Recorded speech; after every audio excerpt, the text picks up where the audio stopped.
राधे राधे। तो पिछले वीडियो में हम लोग एक्सरसाइज 3.3 कंप्लीट कर लिए थे। आज उसी के आगे पढ़ेंगे नई एक्सरसाइज 3.4। तो इसका पहला क्वेश्चन देखते हैं।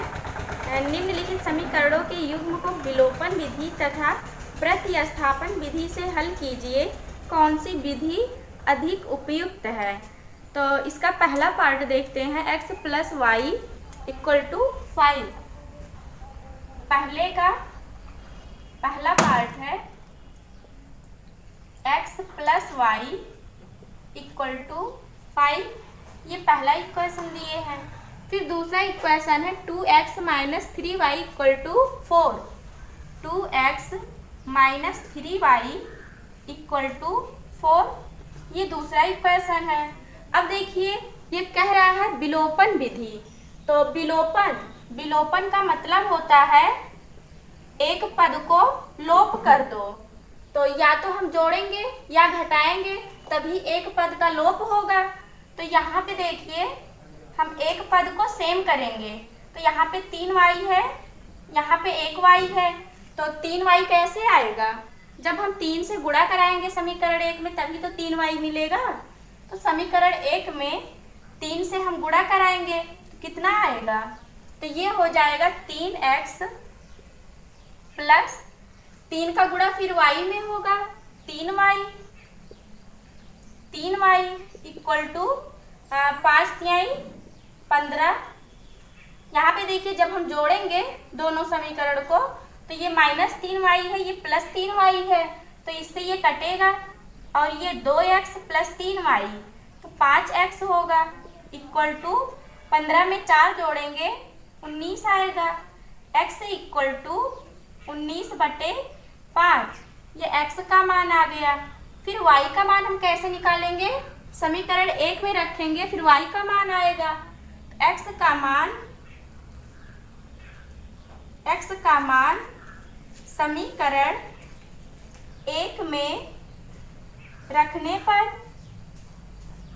तो समीकरण 1 क्या है? x + y = 5 है। x + y = 5। x की वैल्यू कितनी आई है? 19/5 आई है। x के स्थान पे 19/5 लिखेंगे। 19/5 + y = 5। 19/5 को जब हम बराबर के उधर लेके जाएंगे माइनस में होगा। तो y = 5 - 19/5। तो यहाँ पे हम बटे 1 करेंगे, एलसीएम लेंगे तो 5 आएगा। कितना आएगा? 5। फिर 5 का गुणा 5 में कराएंगे तो कितना आएगा? 25 आएगा। 25 - 19, तो 25 में से 19 घटाएंगे तो कितना आएगा? 6 आएगा। 6/5। तो y की वैल्यू कितनी आई? 6/5। y = 6/5। अब देखिए ये तो विलोपन विधि से हो गया। फिर ये कह रहा है तथा प्रतिस्थापन विधि से हल कीजिए। प्रतिस्थापन विधि से हम लोग पिछले वीडियो में सवाल लगाए थे ना, तो उसी से आप लोग सवाल लगा लीजिएगा। तो इसी का प्रतिस्थापन विधि से भी लगाइएगा। और जहाँ पे आप लोगों को जिस क्वेश्चन में दिक्कत आएगी तो आप लोग बताइएगा, हम उसको फिर से बताएंगे। तो दूसरा पार्ट इसी का देखते हैं। 3x + 4y = 10। तो इसी का हम दूसरा पार्ट देखते हैं।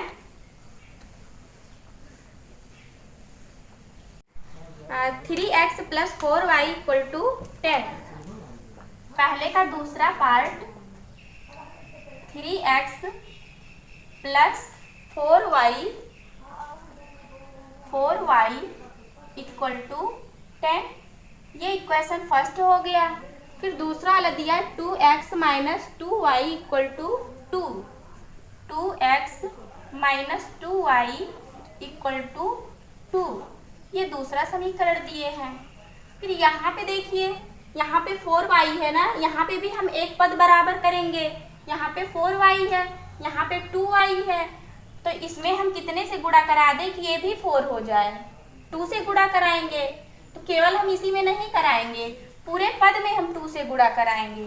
तो समीकरण 2 में 2 से गुणा कराने पर, तो जब यहाँ पे हम 2 से गुणा कराएंगे तो ये कितना हो जाएगा 4x माइनस, यहाँ भी 2 से गुणा कराएंगे तो 4y इक्वल टू 4, और ये वाला समीकरण लिखेंगे इसी के नीचे 3x plus 4y equal to 10।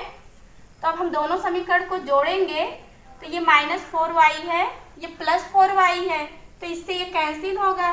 तो 4 3 7x इक्वल टू 10 4 14, तो x इक्वल टू 14/7, 7 1 7, 7 दूनी 14, x इक्वल टू 2।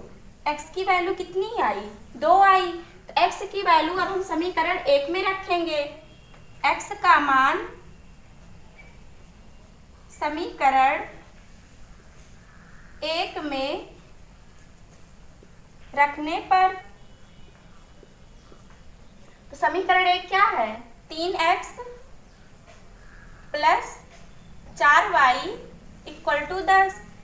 3x की वैल्यू कितनी आई है 2 आई है, तो यहाँ पे 2 लिखेंगे प्लस 4y इक्वल टू 10, तो 3 दूना 6 प्लस 4y इक्वल टू 10, तो 6 को हम बराबर के उधर ले जाएंगे, 10 में से घटेगा तो कितना आएगा 4 आएगा, तो 4y equal to 4, y equal to 4/4, तो 4 से 4 कैंसिल होगा, तो y इक्वल टू कितना आएगा 1 आएगा।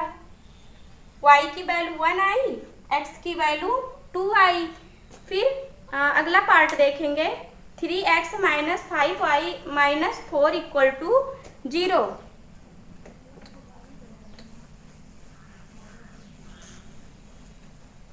3x minus 5y, x minus 4y और minus 4 equal to 0। 3x minus 5y minus 4 minus 5y minus 4 equal to 0, ये तीसरा पार्ट है। तो यहाँ पे देखिए -4 है ना, तो इसको हम बराबर के उधर लेके जाएंगे, तो ये होगा 3x minus 5y equal to 4, ये पहला इक्वेशन आ गया। फिर दूसरा इक्वेशन देखते हैं 9x equal to 2y plus 7, 9x plus 2y plus 7, 9x equal to 2y plus 7। देखिए 9x है ना, तो 2y को हम इधर लेके आएंगे, माइनस में होगा, 9x minus 2y equal to 7, ये इक्वेशन 2 हो गया। अब देखिए यहाँ पे हम इस वाले पद को गायब करेंगे, तो यहाँ पे 3 है, यहाँ पे 9 है, तो समीकरण 1 में हम कितने से गुणा कराएं कि यहाँ पे भी हमको 9 मिल जाए 3 से गुणा कराएंगे, तो 3 से गुणा कराएंगे तो ये कितना हो जाएगा 9x होगा। 9x माइनस 5 तिहाई 15y इक्वल टू 4 तिहाई 12, तो यहाँ पे माइनस करेंगे, यहाँ प्लस है यहाँ प्लस है, तो जब घटाएंगे दोनों समीकरण तो यहाँ पे माइनस होगा, जहाँ पे माइनस है वहाँ पे प्लस लिखेंगे, यहाँ पे भी प्लस है तो माइनस लिखेंगे, तो इससे ये कैंसिल होगा। 15 में से 2 घटाएंगे तो कितना आएगा 13 आएगा। 13y इक्वल टू 12 में से 7 घटाएंगे तो कितना आएगा 5 आएगा माइनस में, तो y इक्वल टू -5/13, ये y की वैल्यू आ गई। फिर x की वैल्यू कैसे आएगी, जब हम समीकरण 1 में रखेंगे तो हमको x की वैल्यू मिलेगी, तो समीकरण 1 में रखते हैं, y का मान समीकरण 1 में रखने पर, समीकरण 1 क्या है 3x minus 5y equal to 4, 3x ऐसे ही लिखेंगे, माइनस 5y है, जहाँ पे y है वहाँ पे हम -5/13 लिखेंगे, इंटू -5/13 इक्वल टू 4। तो 3x माइनस, यहाँ पे देखिए माइनस है, यहाँ भी माइनस है, तो माइनस माइनस का गुणा कराएंगे प्लस होगा, प्लस 5 गुणे 5 है तो बचा हम 25/13 इक्वल टू 4। तो 3x गिनती को हम एक तरफ कर देंगे, तो 3x इक्वल टू 4 माइनस 25/13 को बराबर के उधर ले जाएंगे तो माइनस होगा, -25/13, 4 के नीचे 1 लिखेंगे, एलसीएम लेंगे तो 13 आएगा। 3x इक्वल टू 13 एलसीएम आएगा, तो 13 का गुणा 4 में कराएंगे तो 52 होगा, 13 चौका 52 माइनस 25 इक्वल टू 52 में से 25 घटाएंगे तो 27 आएगा, 27/13, 3 × 3, 3 × 9 27, x इक्वल टू 9/13, x का मान कितना आया 9/13। फिर अगला क्वेश्चन देखते हैं, x/2 + 2y/3 इक्वल टू -1। तो चौथा पार्ट देखते हैं पहले का।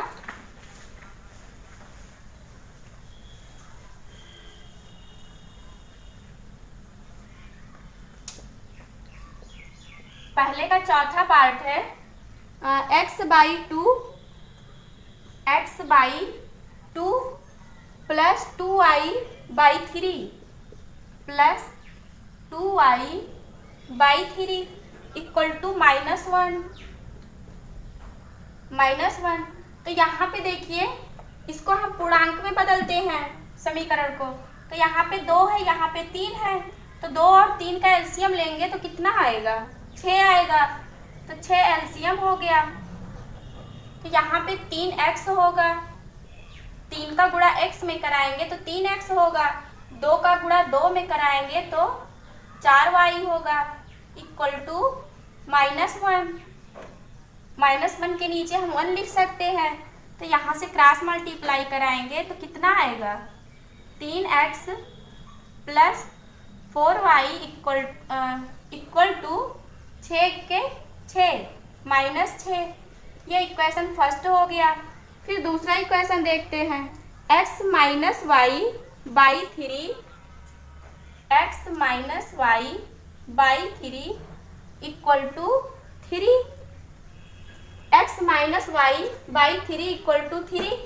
तो यहाँ पे बटे 1 लिखेंगे, यहाँ भी हम 3 एलसीएम लेंगे, तो 3 एलसीएम लेंगे, 3 का गुणा x में कराएंगे तो कितना होगा 3x होगा, 3x - y इक्वल टू 3, 3 के नीचे 1 लिखेंगे, क्रॉस मल्टीप्लाई कराएंगे तो ये हो जाएगा 3x - y इक्वल टू 3 × 3 = 9।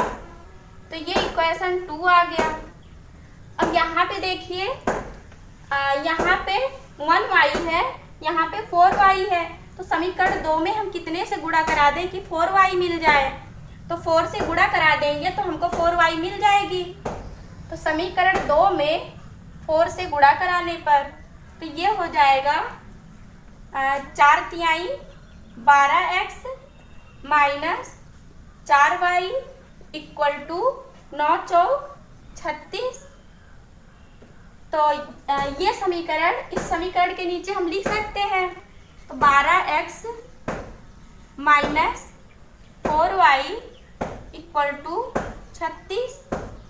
तो यहाँ पे +4y है, -4y है, तो इससे ये कैंसिल होगा, बचेगा क्या 12x 3x 15x equal to 36। 36 में से 6 घटाएंगे तो 30 आएगा, 30x इक्वल टू 30/15, 15 × 1 = 15, 15 दूनी 30, x इक्वल टू 2, x की वैल्यू 2 आई, तो अब y की वैल्यू हम कैसे निकालेंगे?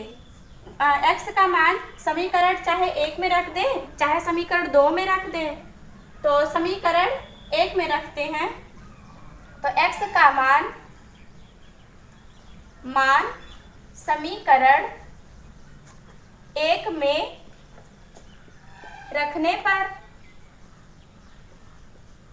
समीकरण 1 क्या है? 3x + 4y = -6। जहाँ पे x है वहाँ पे हम 2 लिखेंगे। 3 × 2 + 4y = -6। 3 दूना 6, 6 + 4y = -6। 6 है ना, तो बराबर के उधर लेके जाएंगे, माइनस में होगा। तो 4y = -6 और ये वाला 6 उधर जाएगा तो माइनस में होगा। तो 4y = -6 -6 -12 होगा। y = -12/4। 4 × 1 = 4, 4 × 3 = 12। y = -3। y की वैल्यू कितनी आई? -3 आई। फिर